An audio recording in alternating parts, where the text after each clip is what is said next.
Though the month of April highlighted sexual assault awareness, one survivor says the conversations surrounding consent should continue happening year-round.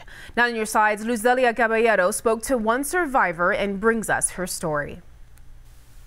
Hillary Griggle was sexually assaulted her freshman year of college, but it wasn't until months later that she realized what had happened. I didn't recognize it as sexual assault because I knew him. I wasn't in a dark alley. He didn't jump out from behind a bush. Instead, he was a coworker and a classmate. He acted like everything was perfectly normal. He dropped me off at my dorm, and I just remember I couldn't get in my dorm or in the shower fast enough. Hillary says she was in shock and disbelief. I felt like there must have been some kind of miscommunication. I must have misled him or gave him the wrong impression. Even though everything I did in that moment was very concrete, I do not want to do this. Colleen Phelan, a victim advocate with the Pima County Attorney's Office, says it all comes down to consent. If somebody is not actively consenting to what is happening to their body, they're not consenting to that act. You need to have verbal consent. If someone's intoxicated, they cannot consent. Coercion is not consent. Bullying or pressuring someone or threatening someone to get them to comply with you is not consent. For the next several months, Hillary tried to cope with what had happened. I started medicating. I started cutting myself. I just sunk into depression.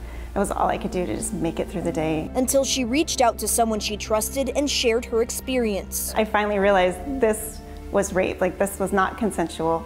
This was not okay. And that was the beginning of me letting people into my pain. And in the context of community, I was finally able to heal. And now she is helping others do the same by sharing what happened to her as much as she can, in person and through her blog. It's just HillaryGriggle.com, and I share just encouraging words about life. And I have a whole thing about facts on sexual assault. Everybody's impacted by sexual violence, regardless of gender. When we limit the ideas around sexual violence to it only looks like a stranger who sexually assaults you on the street corner,